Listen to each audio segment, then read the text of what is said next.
Hey, what's going on, y'all? Eric Muldrow here with Code Red Conversations. Thanks for joining me today. For those of y'all who have, first of all, I just want to say, hey, I appreciate everyone so far who has been out here supporting me with my new website going up and supporting all the content that I've been putting out. Been putting out quite a bit lately because there've been so many different things happening. So I want to stay on top of things, and I want to make sure that I do my best. I do my part to try to help all y'all stay informed because I know everyone has a ton of questions. Everyone, and there's so much information being thrown at us, and you have all these individuals, you have all these celebrities and all kinds of folks speaking out on these topics as if they are authorities, basically. So my purpose is, as y'all know, those of y'all who are familiar with me understand that my job is to try to bridge the gap, be that voice, be the person who's had the experiences in the public as a Black man all of my life, and who's dealt with some crappy situations with cops. But then at the same time, I worked as one. So I think I have a unique experience, and I think that that unique experience can be very helpful to a lot of folks out there. So in today's video, I really want to go into some of the issues that we're talking about. It's going to be there are primarily three different topics or three areas that I want to touch on. If obviously you know what they are if you see the title. Tasers and leg shots and knives. Oh my, a little play on words, but I figured it would be an attention grabber to grab folks' attention. But that's basically what we're going to talk about. In light of the recent shooting in Columbus, Ohio, many people have been chiming in. The armchair expert, quote unquote, armchair experts have been chiming in, basically telling everybody what they think they should be doing. I think the chat is open. Good. Comment down below, guys, if you guys can hear me well. If the communication is good, if the sound is good, let me know. So I'm not just talking into outer space here. I want to make sure y'all can hear me. But there have been so many people who've been chiming in on these topics, and from athletes, from LeBron James all the way to your average blue checker on social media, politicians. Hey, what's up, brother? How you doing, man? Thanks, Jay. Hey, I got my phone working. I got a landline just for you, brother. Well, not just for you, but next time I'm on your show, things should be crystal clear, by the way. Just wanted to let you know. Just wanted to throw that out there. But yeah, I wanted to talk about these things. I really wanted to talk about these things. I wanted to talk about, well, why didn't the officer use a taser? I wanted to talk about, because people have been asking that question. And some people do it in a condescending fashion as if they know best, but other people wonder, have these questions in mind. So what I want to do, I want to be that voice. I want to try to help ground everybody. Hey, what's up, Kenneth? I'm glad you can hear me, bro. Thanks for joining in. Caroline, same. Thank you very much. Thanks for dropping in, stopping by. I know people have things to do in the afternoon when they get home from work or whatever, but so I definitely appreciate y'all taking your time out and hearing me. But again, so many people have been chiming in, talking about the most recent shooting. And man, there's so much nonsense. As always, this is nothing new. As always, there's so much nonsense out there. There's so much silly talk out there. I'm like, man, no time like the present to chop it up a bit. So the first thing I want to get into, one of the first questions I heard, and if you guys have heard any questions, put them in the comments, because I'll check them out and I'll see if I can address them. If there's anything that you heard, maybe just having a dialogue with coworkers, having a conversation with family members, or a question that popped into your head, feel free to ask. What's up, brother Chris? How you doing, man? Hey, Karen. So feel free to ask if you have if anything's popped into your head, or if anything's popped in, you've heard things coming from other people. Hey, Edwin, what's up, brother? Good to see you, man. Good to see you. So first thing one of the first ones I heard was, well, why didn't he use a taser? And there are many reasons I can go into, but I want to do a screen share here as quickly as I can. I want to share a little bit of information with y'all that I came across yesterday. And you guys know me. Y'all know I love using liberal sites that aren't conservative or neutral sites, even if there is such a thing these days. But I try to use sites that don't necessarily espouse conservative talking points to help make my point. So I was doing a little research yesterday talking about tasers, and I came across this article from NPR, and I found it very interesting. Where's this thing at here? There we go. And come back here to y'all so I can see everyone's lovely face. All right. I hope y'all can see that well. The title of it says, despite widespread use, police rate tasers as less effective than believed. Very interesting nowadays. That's a very interesting point, considering everything that's going on. And I've long said that about tasers. And all the time I was in law enforcement, I never used my taser because I found it to be unreliable. Now, I threatened people with the use of being tased, but I just never chose to use one. And this article goes into a little detail as to why that is the case. Now, they talk about how the manufacturers made all these claims of how effective they were. Right here, he said, over the years, Axon, which is one of the primary manufacturers, excuse me, y'all, got a little tickle in my throat. It's only green tea, this FYI. Axon has made some eye-popping claims about the effectiveness of this weapon. They have more stopping power than a 38 Special or 357. Nonsense. I mean, that right there, anybody who read that should have known. Tasers had an instant incapacitation rate of 86%. This is all from Axon in their ads or in various articles that they put out. These are the creators of the main this is the creator of the primary taser brand that's used across the country with law enforcement, which grew to a field success rate of 94% and then 97%. The company claimed that in demonstrations and testing, taser effectiveness reached 99% and even 100%. Now I wonder how far that testing went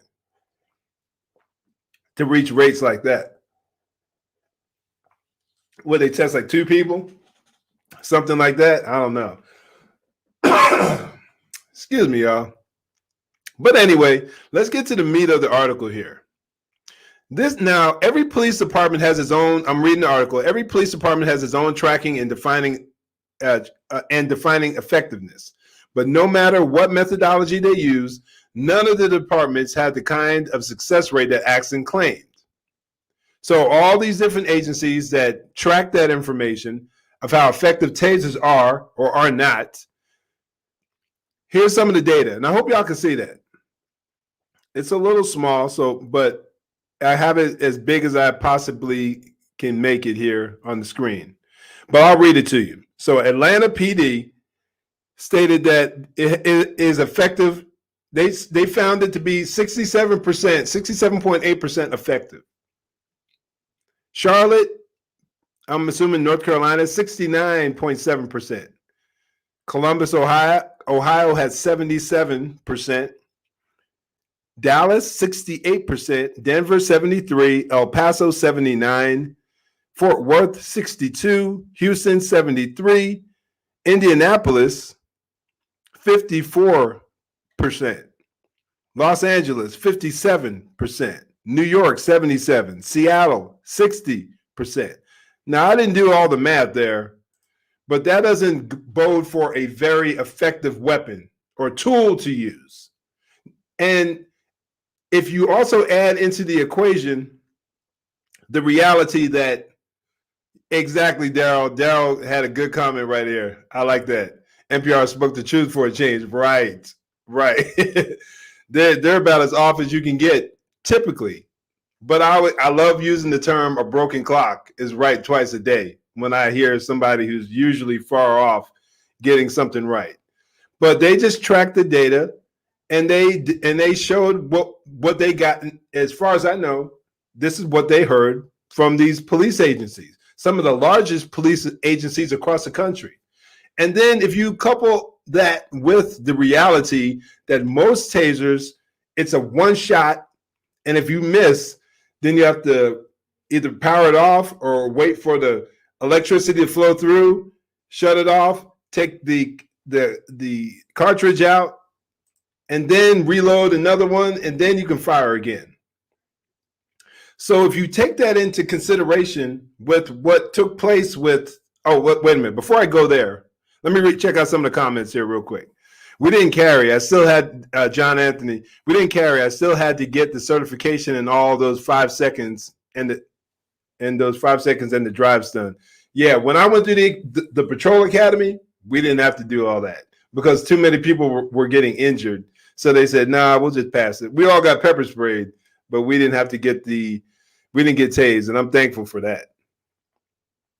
Let me see here. I've also heard it's racism. You're saying the shooting?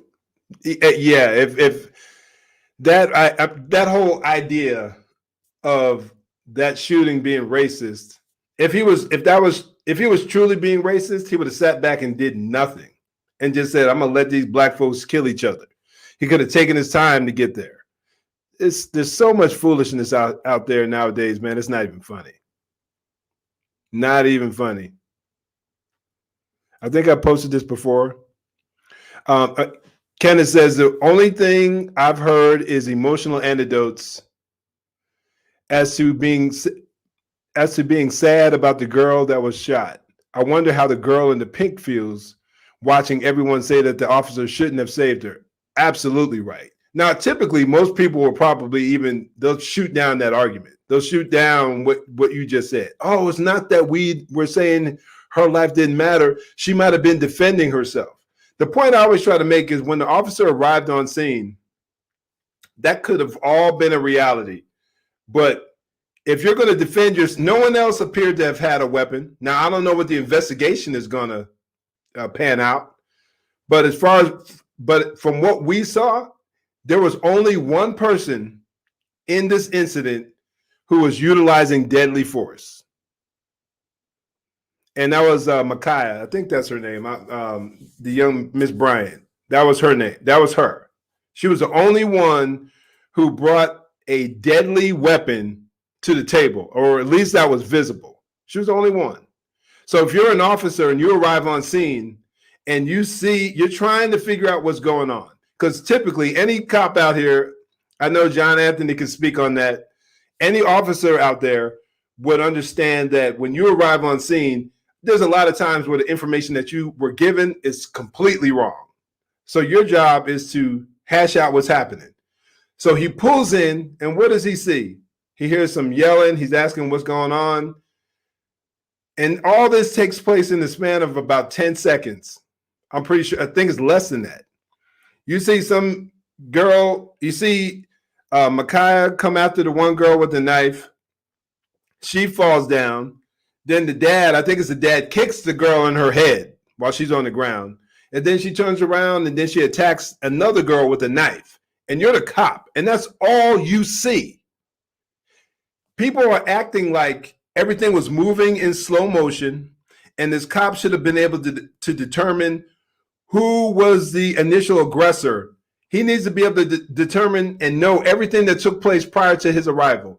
He was on scene. He saw one girl going after someone else with a knife, with a deadly weapon, and he acted. And he had to make a decision. And he made the right decision. Unfortunately, she lost her life. At the same time, she made her bed. And she had to lie in it. because she was the one wielding a deadly knife. And we're living in a time nowadays. I mean, the crazy conversations I've had over the last few days. Let me stop the screen here. I'm gonna pull up another one here because I want to keep this conversation going. The level of foolishness that I've had with conversations I've had over the last few days has just blown my mind. We have sunk to a new low of ignorance. Now, I don't mind if people have questions. I don't mind that at all. If you have a question, and it may be silly to me, and it may sound like common sense, but then I also have to remember I have law enforcement experience of over 20 years. So what maybe seem natural to me may not be so to the average everyday person out there. So I'm always cool with that. I'm always cool when people say, well, why didn't the cops do this? Or why didn't the cops do that? Because then that opens up a door, an avenue for me to explain and to help the average everyday citizen understand a little bit better. And I'm thankful that a lot of people have thanked me for that. And that's one of the primary purposes of Code Red Conversations, is to help average people understand what a police officer faces, because 99% of them will never have to face that. Over 99% will never have to face that reality. They'll never know what it's like going on a call where a suspect has a knife to his wife's throat, or he's holding a knife to his own throat, or a suspect has a gun and he's holding someone hostage. The average citizen, the average person will never have to deal with it. And they shouldn't have to deal with it. It takes a special kind of person. It's not to toot anybody's horn, but it takes a unique person to say, hey, I'm going to raise my right hand, I'm going to take an oath, and I'm going to get into law enforcement at the potential risk for their own life. And it's not saying that you go there saying, I'm going to give my life so that someone else can live. Like so many people are talking like they should have just disarmed them. They should have just disarmed her. You can't control a 16-year-old girl. Let me share with you. Let me read some comments here real quick, and then I'll go on to the next part of my video. Forgive me, y'all, if I'm missing anything that you said, but I want to make sure I get this information out, but also want to hear what you all are saying. Okay, what does Janice say? Damned if you do, damned if you don't. Try to save her. Yeah, if you don't try to save her life, then you don't care about Black lives because you let another Black girl get killed. And then instead of Micaiah, it would have been this other young lady whose picture would have been all over social media. And people would have been saying, see, I told you they don't care about us. Why didn't they stop her? That's all it would have been. We all know this. It's a lose-lose situation as a cop nowadays, especially a white cop. It is a lose-lose situation. Oh, I got the blues while I was out there on patrol. All kinds of cats gave me the blues on the regular. Oh, you sell out. When I was in the prison, you sell out, Uncle Tom, tap dancing for the white man, all that kind of nonsense. I got that all the time. Even though these dudes were the ones who are over there destroying their own communities with the gang banging, the dope slinging, robbing, stealing, all kinds of nonsense, pimping, all that stuff like that. But they're going to look at me and try to call me a sellout. And I used to tell them, if anybody's selling out, it's y'all sitting over here destroying your own communities. And then you want to come at me talking about black pride and black power this, black power that. Man, I was like, miss me with that nonsense. For real. Anyway, let me move on. I get going on these little tirades when I get going. Hey, what's going on, Sherry? It's amazing how many people that have no knowledge of ability, opportunity, imminent jeopardy, or preclusion can Monday morning quarterback law enforcement day in and day out. Now, let me go into a little detail. Now, I might be a little rusty because it's been a little while. But when you're talking about a crime, you know, one of the aspects are someone harming someone, or you're talking about what the suspect can do. Does the suspect have the ability to commit harm? Does he have the opportunity? Imminent jeopardy is primarily in a deadly force encounter. Once again, Sherry, correct me on that, but I'm pretty sure imminent jeopardy is like, is it you right now you need to act because your life or someone else's life could be on the line. And preclusion is pretty much, if I recall correctly, there's really no other option. Like you can't retreat. There's really nowhere else you can go. It's like you have to act. But yeah, that's the reality. It's one of the many, many factors that cops have to deal with. It doesn't excuse their every behavior. It doesn't say that they are above correction and challenge. I say most officers welcome correction and they're open to challenge, but in an appropriate fashion based on the incident and based on the knowledge of the person who's basically calling them to task. Now, I get it. I get a lot of heat sometimes from former officers, current officers who don't like it when I go through some of these uses of force and I call out officers and I'm like, man, that was a bad use of force. He shouldn't have done this. He shouldn't have done that. And I do it. But at the same time, I worked in the field.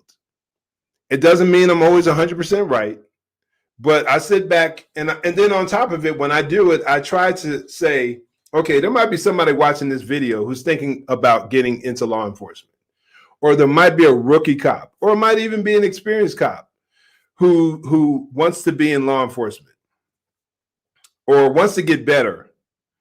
And they might see my video and they might be like, you know what? That made a whole lot of sense. That made a whole lot of sense.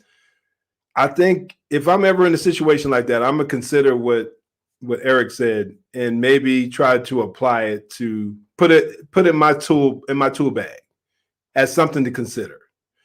And so there's a reality to being able to be critical of self-critical.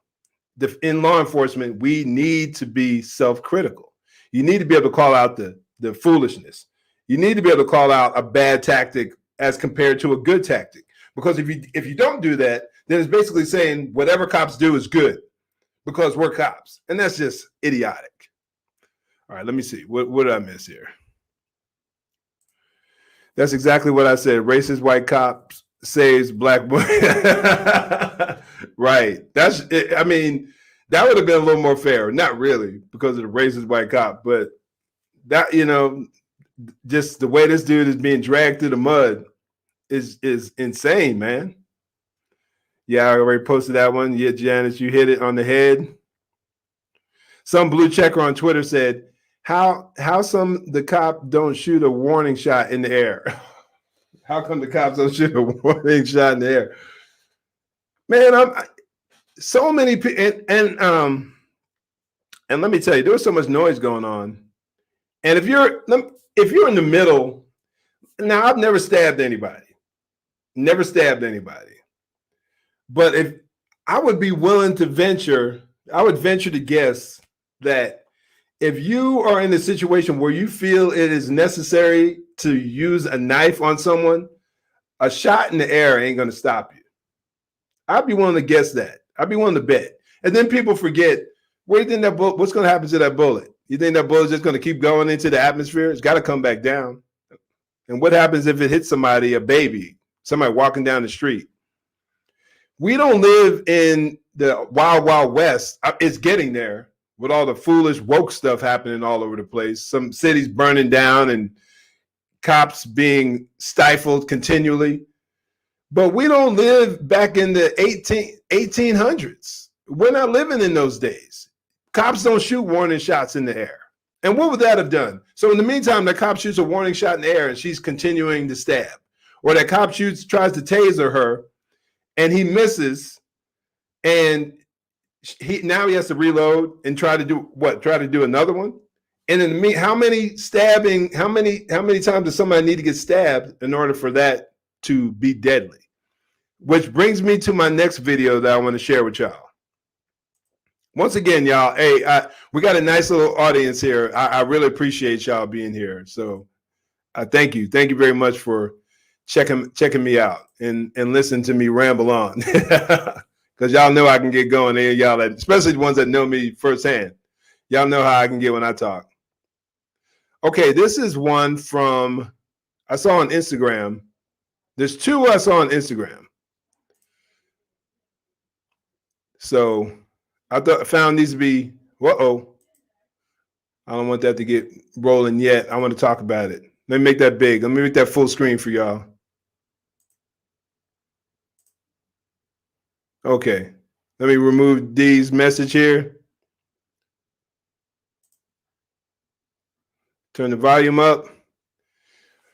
This is about maybe a minute and a half long or so, but maybe 2 minutes. But it gets the point, gets the job done. These two guys are getting ready to get into a fight on the streets. And watch how subtle this injury is and watch the effect of it. And look how many times he actually hits this guy. You'll see it.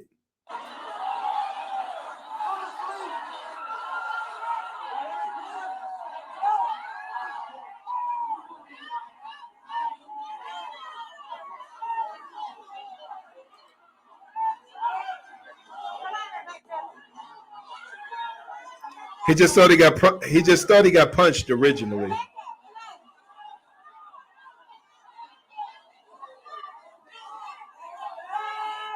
But now he realizes. Now he realizes he got stabbed.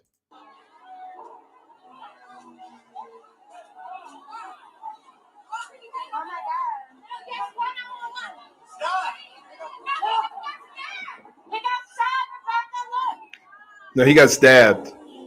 She thought he got shot.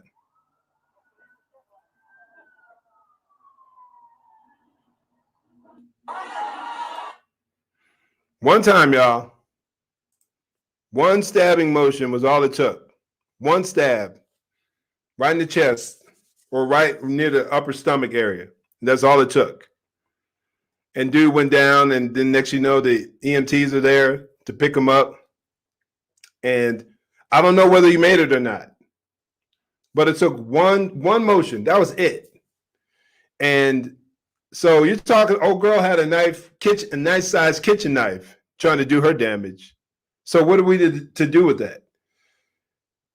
If you ask these brilliant people, quote unquote, brilliant folks on social media, like I said last week, who are sitting back scrolling through their phones and nitpicking the police activities. I had a crazy conversation with one dude on my Facebook page talking about this.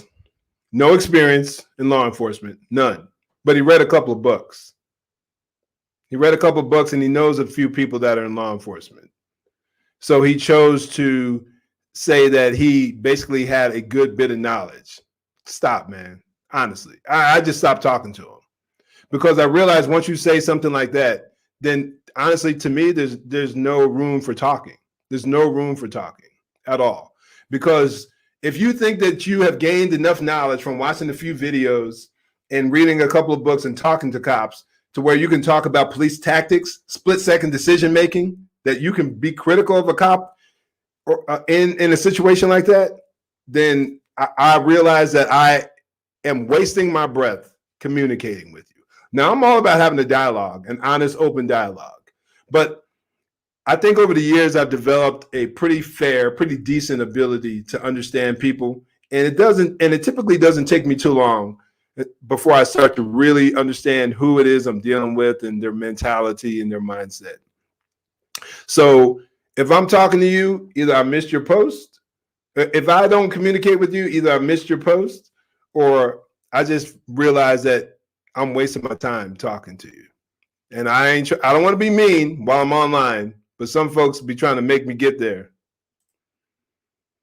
You nailed it, bro. You nailed it. The Facebook attorneys, Facebook experts, like that video I did on. If y'all hadn't seen it, go check out one video I did about Trevor Noah. I did a couple of days ago.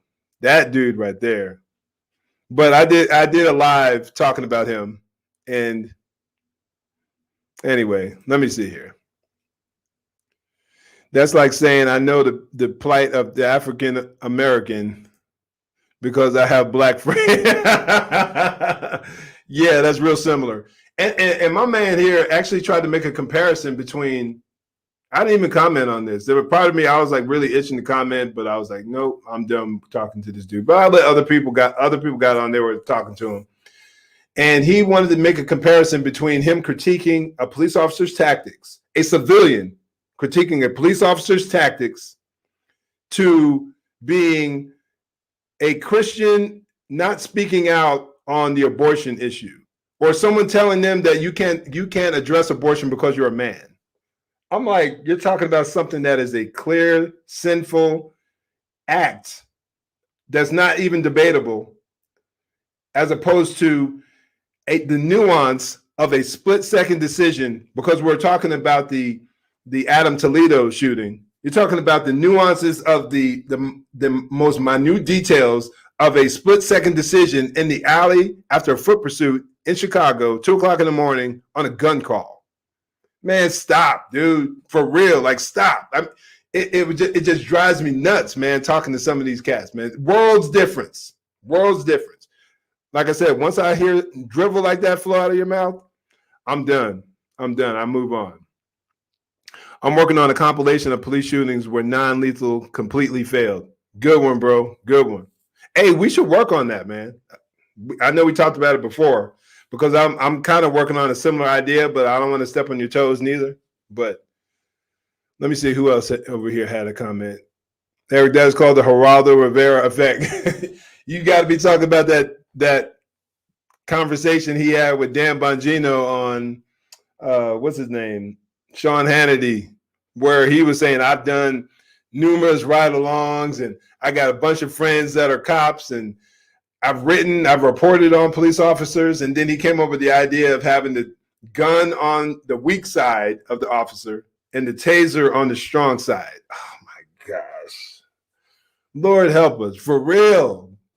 I honestly believe that what we're seeing is like, woe to those. We're seeing Isaiah come real. Woe to those who call evil good and good evil. It's like we're truly seeing that because people have literally lost their minds. Romans 1, professing to be wise, they became fools. Like God giving people over to the depravity of their own spirit. I truly believe that. Truly, truly believe that. We're in some wild, nutty times, y'all. Nutty times. Let me pick up another comment here.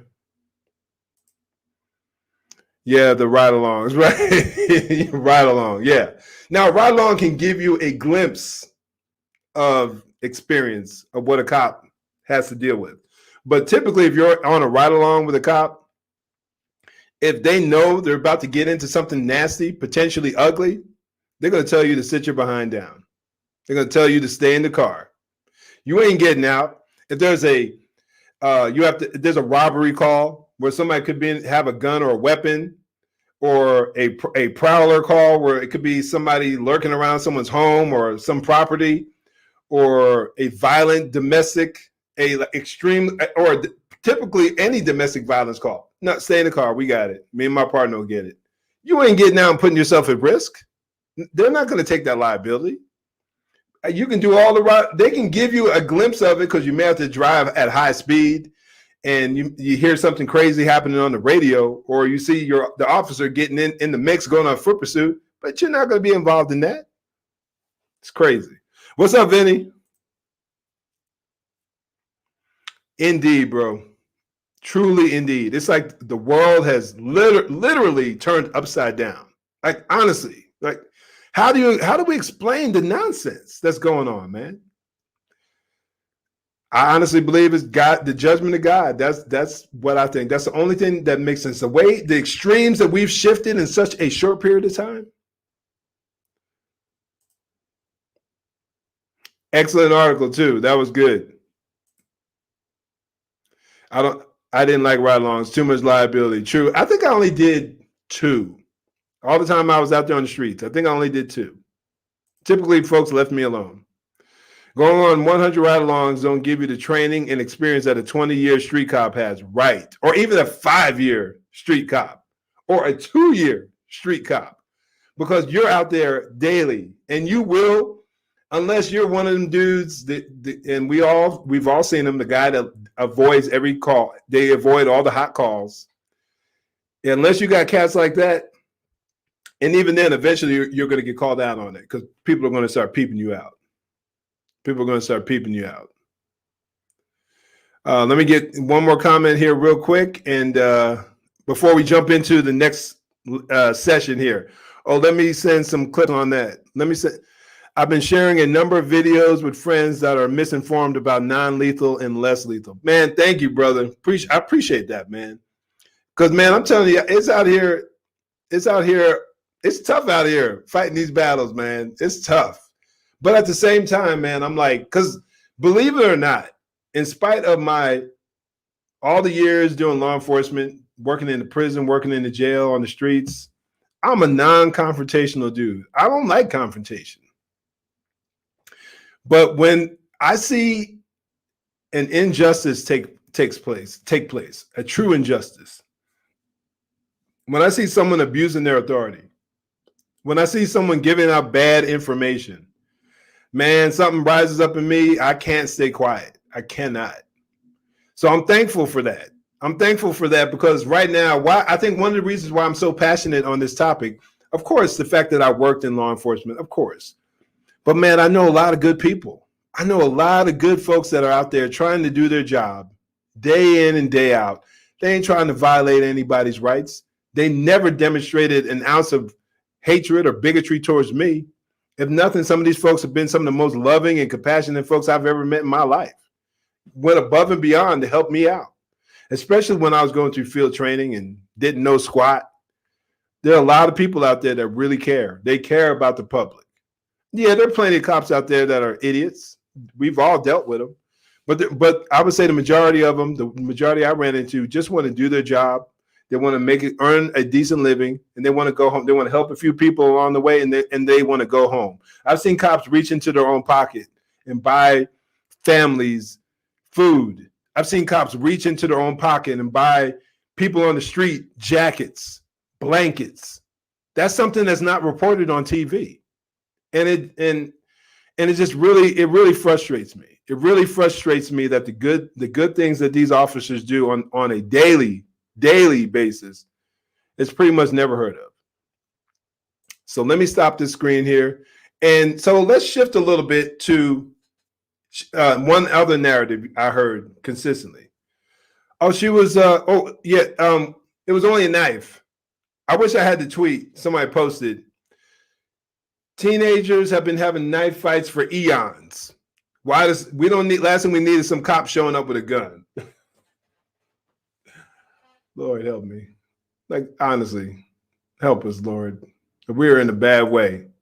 So what I found, I did a little research. You know, that's what I do. I look stuff up. I'm retired. I don't have a life other than, of course, my family, serving my Lord, and doing Code Red. And hitting the gym on occasion, or a few times a week, not on occasion. I try to hit it pretty regularly. And working Code Red. That's what I do. So I have a lot of time to do a good amount of research. So what I found was when people are talking about weapons, oh, it was just a knife. That's all it was. Nothing to be worried about. So let me make this a little bigger, get rid of my big head there. Hope y'all can see that. So this is the 2019 FBI Uniform Crime Report. If you're not familiar with this report that they put out every year, typically around September, October, they'll put out one for the previous year. I cannot wait to see the stats from 2020 with all the mayhem and violence that took place. I cannot wait for that. But we always have to remember that the data is limited because typically they get anywhere from 65 to 70 some percent of all the agencies in the United States who report on these stats. So basically whatever you see is typically lower than what the number truly is. But I pulled up this one right here, murder victims. And it has from 2015 to 2019. So of course you have 13, 15, 14,000 for firearms. And, you know, in the gun debate, too, if you're a pro-gun advocate, an advocate of guns, this is also a good place to get some information. But if you can see right here, I'll bring it up to the top where it says knives or cutting instruments. In 2019, there were 1,476 people killed with a knife. The previous year, 1,500, 1,600 the previous year. So you're looking at, on average, somewhere about 1,500 people every year are killed with a knife every year. And if these folks were consistent, because they call the 9, the handful of shootings of unarmed black men an epidemic. That's what they call it. So if they were consistent in their argument, they would say that a knife attack is an epidemic as well. 1,500. There's a lot more people killed with a knife than by any police-related killing. Police officers kill roughly 1,000 people every year. Another thing that people often forget is the fact that we have anywhere from 500,000 to 2 million cops in the United States conducting around 11 million. We have about anywhere from 500,000 to 2 million cops in the United States conducting anywhere from 10 to 11 million arrests each year and interacting with the public and I should have posted this video. I should have pulled this up too.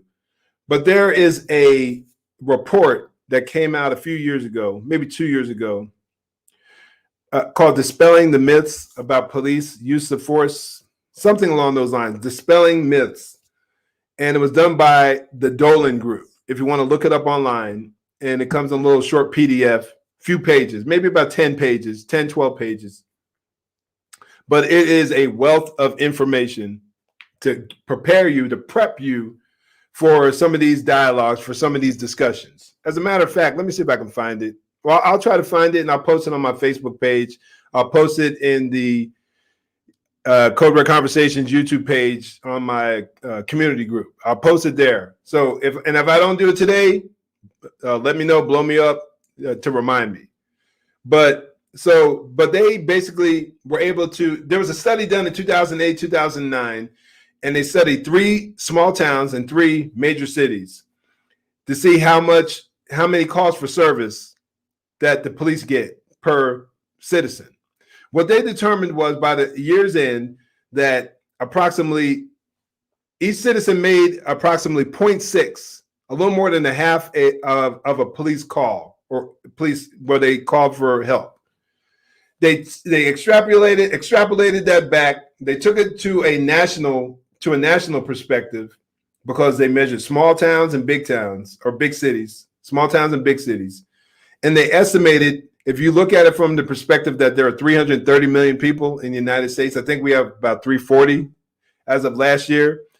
They estimated that there's on average 180 million calls for service every year by the police, that the police make.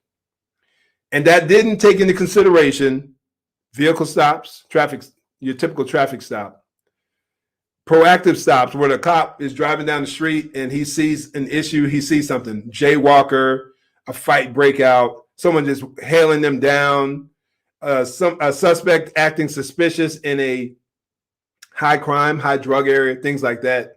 It didn't take into consideration those calls, which could easily double the number of police contacts that take place every year. So they estimated, based on those numbers, that the average that every year police make somewhere in the neighborhood of 375 million contacts a year.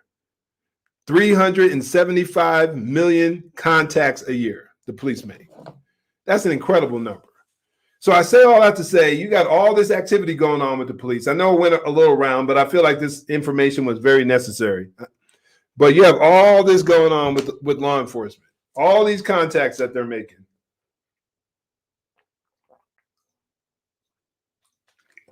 Excuse me. It's warm in this office. All these contacts that they're making. And when you look at it on the average at the end of the year, the cops kill about 1,000 people. There are 1,000 people that they come in contact with, that they end up having to take their life, or they take their life. And then we also have to figure, and this is a number, a stat that comes in from the Washington Post, another left-leaning newspaper, where they say that when they started tabulating, keeping tabs, keeping track of all the police shootings, they were able to estimate that 85 to 90% of all the police shootings, 85 to 90% of all the police shootings, the suspect was in possession of a weapon. If you look at all that stuff going on, if you look at all that information, how can you say that there's an epidemic? How can you say that? You would have to be willfully dishonest. Now, I know there's some people out there that have never heard these stats, never heard these numbers. But you would have to be, if you did, and yet you're still trying to push the narrative, then I got nothing to say to you, because you're being purposely dishonest and you're lying. What you got here, Vinny? I watched a podcast or a talk show a while back that stated the United Kingdom had just as many deaths by knives than the U.S. had with firearms. Man, let me tell you something. I believe that. I get Google alerts because I like keeping tabs on things that are happening across the nation. Because if you try to rely on a lot of the mainstream media sources, news stations, you're not going to get all the facts. So I get a lot of local news agencies, and I get some of the information I get is homicides, police shootings, police officers getting arrested, knife attacks. Man, when I get knife attacks, it is 99% of them are from Europe, from the UK. I constantly get news reports from the UK talking about knife attacks. And it's gotten to the point now where they're seeking to ban knives. That's how bad it is. They already basically have a gun ban, but now they're trying to ban knives because they continue to overlook the heart of man. They continue to overlook the man's sinful heart. And if you keep, what they do nowadays is they keep what's the word I'm looking for? They keep, anytime somebody does something bad, I'm just gonna tell the truth. I'm just gonna speak my mind here. That's what I do, y'all. Y'all know me. Anytime a black person does something stupid, some of these liberal idiots of all shades are always trying to make excuses for bad behavior. Always. Math is racist. Back in the day, they were trying to do the whole Ebonics thing. The drug crime, the drug laws. Even because, and the thing that bugs me about the drug laws is that they try to divorce any responsibility from the black folks who are living in these communities and who are crying out for help, because when the crack epidemic was at its peak, young people, old people, innocent folks were getting wiped out left and right. The gun battles that were going on. But now they twist it and they try to act like that was just an exaggeration. And it was just racist white politicians who were just trying to control black folks. So what they do is they constantly try to just switch everything up, and they want to blame. They just constantly want to blame or pull all responsibility away from black folks. And they want people to live and do whatever they want to do. And it's not just black folks. They just want people to live and do whatever they want to do. And basically to where there's no consequence for bad behavior. That's what they're trying to do. Blacks were the ones who wanted stiffer penalties from crack. Absolutely, brother.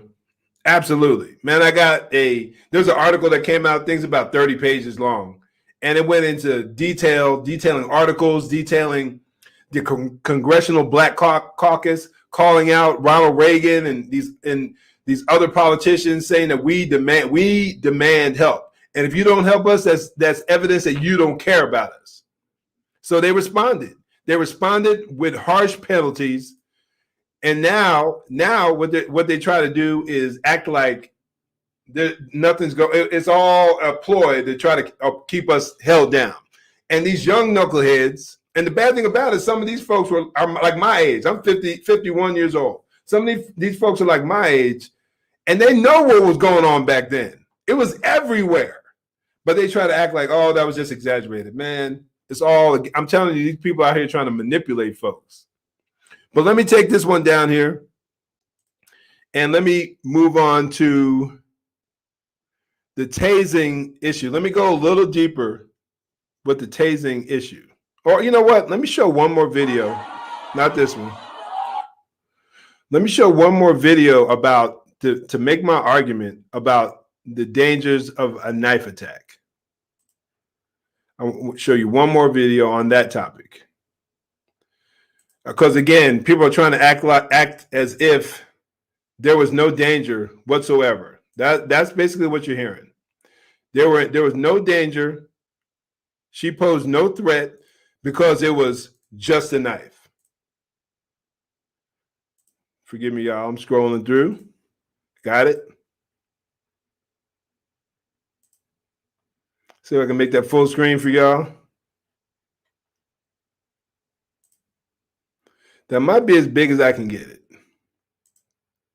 That might be as big as I can get it. I may have to give you a little play-by-play here. Oh, I got it.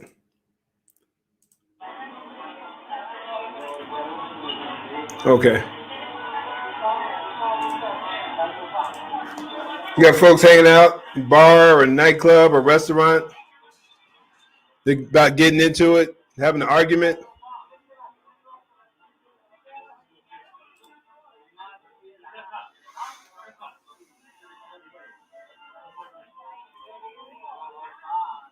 Girls trying to pull them away.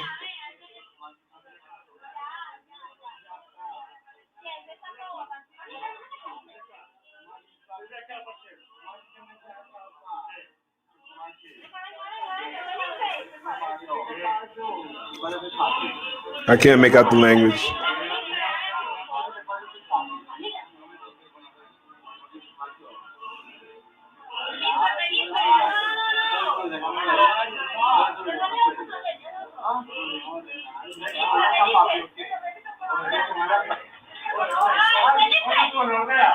It's a big dude there, and the green hat's kind of big. The other guys are small.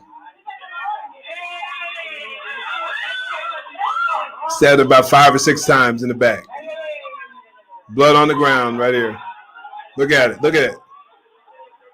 Arterial bleed.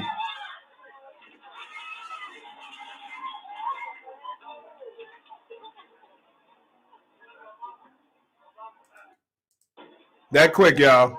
That quick. Now, old girl stabbed. I think both girls actually got cut. So, I mean, what more needs to be said?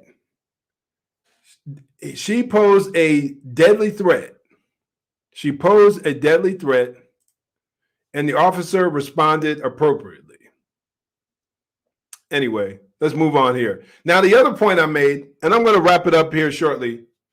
Once again, I appreciate all y'all being with me.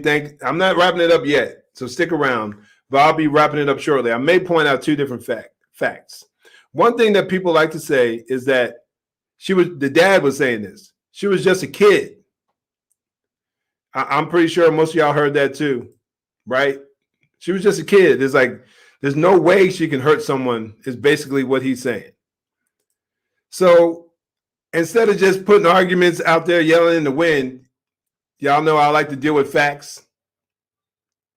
So once again, I went to this is the Office of Juvenile Justice and Delinquency Prevention to see how dangerous can a child be.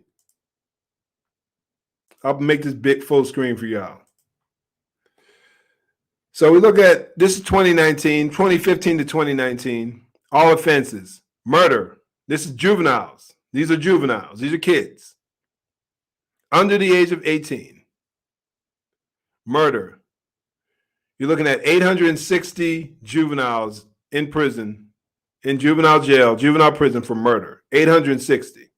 Rape was non-applicable. I don't know why they didn't have that. Robbery, which is another crime where violence is used, where violence is a part of the equation. 16,080. Aggravated assault, 27,000. Burglary, 20,000. Let me look at violent crimes here. Arson, 1,800. Simple assault, 126,130. All right, let's move in. Weapons, possession of a weapon, 16,000. All right, let me keep on moving here. Let's get to the bottom here. Violent crime index, well, wait, let me see here. Violent crimes in general, 44,000 juveniles incarcerated for violent crimes. For violent crimes, 44,000. And people act like this girl she was like 62 pounds, 4 feet 2. She was a big girl. She was a big girl swinging a knife, a kitchen knife. So she could have easily hurt someone, easily. But I don't know, y'all. I don't know. I want. What do y'all think? What do y'all think overall? Right, prostitution 290. Yeah, it's sad. You know, you got kids out there that are just misguided, especially nowadays where it's basically anything goes, and that's being taught in schools. And I know people have different reasons for having their kids in the public school system, but man, I'm telling y'all, all the foolishness that is being promoted in the public school. My suggestion, my thoughts: do whatever you can to get your kids out of there. Because before you know it, you'll be raising kids that are enemies of their own home. They'll be your enemy. They'll be seeking to have you, at the rate that they're going, your kids will be seeking to have you locked up. That's my opinion. That's my thought. Those are my thoughts. Kids these days are being raised by criminal parents. Yep. Now, we know that's always taken place throughout history. That's nothing new. But at the same time, and nowadays you have people who there's no personal responsibility. There's zero personal responsibility. So all that is like, the people are like, oh, there's nothing wrong with that. But I appreciate y'all jumping in and joining me today. I just wanted to bring up a few of these points. I think there was something else I wanted to bring up with y'all. One last thing. One last thing. An old video I made talking about tasers. Vinny, no mom and dad in the household and no God. That's it, bro. That's it. Those are our biggest issues in our country today. I had a conversation with a guy that I don't know. A friend of mine tagged me on a post because she wanted me to talk about these things. She's in a tough position, but she really wanted me to comment on her post. There was one guy was talking about how alarmed and saddened he was over the whole stabbing, over the whole shooting in Ohio. And he was pouring out his heart, but at no point did he talk about the fact that a crime was in the middle of happening. A crime was taking place. No point did he bring that up. So I had to chime in, or I chose to chime in and ask, is the fact that she was stabbing 2 other black girls, is that irrelevant? And someone later on commented and was talking about, well, some of the issues in the black community, are we to assume that blacks have special problems, have problems that other people don't have? And I didn't get an opportunity to respond to this point, but I just wanted to say this. And I want to know what y'all think about this. We have a fatherless home rate of somewhere 70 to 75%, even higher, 75% and higher in the black community, which is dramatically higher than it was back in the 60s. If I'm not mistaken, if Seiko, you're still on there, I think it was like 25% back then when the Moynihan report was originally written. It was about 25%. Fast forward till now, and you have a fatherless home rate in the black community of 75%. And then we know, if we understand anything about the impact, the lack of a father, we understand that a child is more likely to suffer from depression, more likely to drop out of school. A young girl is more likely to end up pregnant. They're more likely to get involved with drugs and alcohol. And there's a reality that they're more likely to get involved in criminal activity, get incarcerated, all that. So if we are truly trying to address this issue rationally, reasonably, if we're truly trying to do that, then we would have to say that there's a correlation between fatherlessness, the high rate of fatherlessness in the black community, and a high rate of crime. You can't get away from the fact that while making up less than 6% of the population, now I know less than 13% of the population. Now I know this is less than a fraction of 1% who are doing this, but that there's a large percentage that blacks commit over 50% of the murders in our country, over 50% of all robberies, and over 44% of all violent crime. D commented here, it was about 22% during the 60s. Yikes. I mean, that's nuts, man. Look where we're at now. So the thing is nowadays, we keep getting back to the point of people trying to divorce folks from responsibility. And as long as that remains the agenda, as long as that remains true, we will never get where we need to be. We'll never be able to get above this issue. Yes, and fathers in the home. I didn't have my biological father, but I had other men step up and father me, especially my grandfather who raised me and my best friend's dad. Amen, bro. Amen. I'm glad you had that. Now, my dad wasn't really proactive in our family. He was a lot older than my mom, and my dad had other things going on at times without getting into all the detail of it. But he had other things going on if you get my drift. But he was still a father figure. I knew I couldn't act too much of a fool. Now I acted a fool, but I knew I couldn't act too much of a fool because if all my mom had to do was tell my dad, and it was lights out. And I knew that. So that always kept me in check to some degree. But that reality made me want to do right. 75 to 80% of black families have both parents in the home prior to LBJ's war on poverty.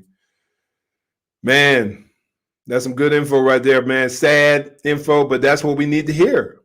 Because then if we continue to try to act like it's because of outside forces, systemic racism, and we keep tap dancing around the main issues, personal responsibility, the fatherless home rate, godlessness in our culture, within our families, then we will continue to struggle. The sexual revolution, man, I put all those things together, man. They destroyed all kinds of communities because this is an issue. This is an increasing issue in every culture, all different ethnicities, but it's especially bad in the black community. Now, before I go, I'm going to share one more video with y'all. This is from one of my old early YouTube videos and talking about tasers. And then, let me see here. All right, here we go. Fire this one up here. One thing I want to address is the taser issue. Now, granted, once again, taking into account of Tennessee versus Garner, Graham versus Connor, when it comes to use of force, the reasonable officer standard, keeping all that in your mind, keeping all that fresh in our minds. When a taser is fired, two prongs fly out, and they have to meet at a certain distance apart. It affects your neuromuscular system, and it causes a lack of control in your body, and oftentimes it can take care of the problem. But there's some things that play a role. Whether the prongs strike the individual properly, if they strike them too close, didn't even work. But they can possibly keep going. What their mental state is, whether they're under the influence, can play a role. I've seen people fight through a taser. They went down and then they get up and then they fight completely through. This one right here is crazy.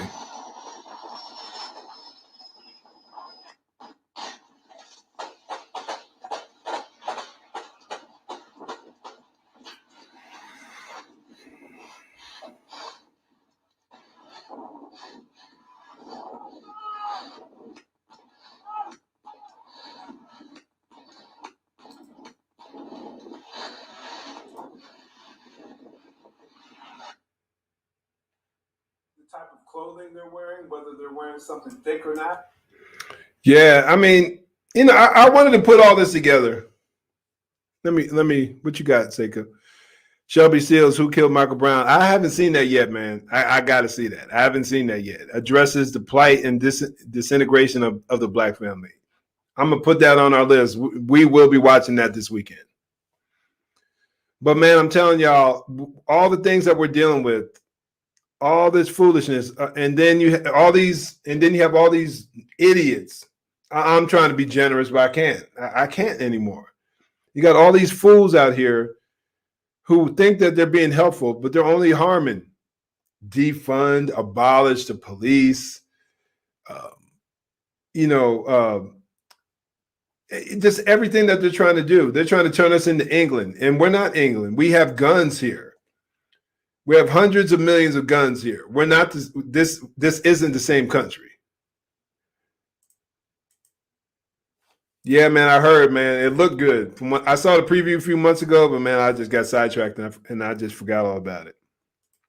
But we will be checking that out. But I hope that during the time I had with y'all, I gave you guys a little bit of ammunition, a few things to remember, maybe a few things that you can use. You can refer them back to some of my content. I got a bunch of videos that addresses the issue of why you shouldn't compare all police interactions. I have another video that talks about why do cops shoot to kill, that goes into that in detail. Why don't cops shoot people in the leg, or why sometimes do police officers shoot as many times as they do? So I have content on there. If you can refer, if you're in a tussle, share, and you don't really feel like arguing, share a few of my videos. And I have a few more coming out this week addressing this ridiculous argument that's coming out nowadays. People saying cops shouldn't have guns during vehicle stops. I'm planning on dealing with that one pretty strongly here in the next couple of days. Once again, I appreciate y'all being out here backing me up. Vinny, you got one more comment for the road? I believe the defund the police agenda is the left trying to get rid of cops so they can go to a nationalized police force for their socialist agenda. You saw me post something similar on our 444 assembly page, bro. I totally agree. They have everything that they're doing is a power grab. Everything we see going on right now is a power grab. They've just put forward legislation to make Washington, D.C. the 51st state. They're trying to make Puerto Rico the 52nd state. They're trying to reduce the voting age to 16. They're trying to, no voter ID. It's all a power grab. They want to be in a position where they want to stack the Supreme Court. They want to be in a position where they never lose power. They're trying to take the model from California and trying to nationalize it. So, and that's why I just tell people, man, I know you may take a lot of heat for speaking out on this. I know some of your friends may stop talking to you about these issues, but we got to keep out there bringing truth to power, like holding people accountable. We got to. If you see someone acting a fool, if you see someone say something that's just wrong, call them out on it. And there may be a consequence. You may lose some friends. It's just the reality of it, man. But we got to move on. I'm not going to keep my mouth shut just to please people. I'm not going to keep my mouth shut just to please people. I can't do it. And you're right, bro. Elections have consequences. And I know there are a lot of folks out there that are second guessing their decision to get old Biden out there because they were fed a series of lies, watching mainstream media, and they believed everything people said about old Donald Trump. That dude wasn't perfect. He got on my last nerve on many occasions. But man, I'd rather have him back in a heartbeat. Heartbeat. Anyway, once again, y'all, hey, I appreciate y'all joining me.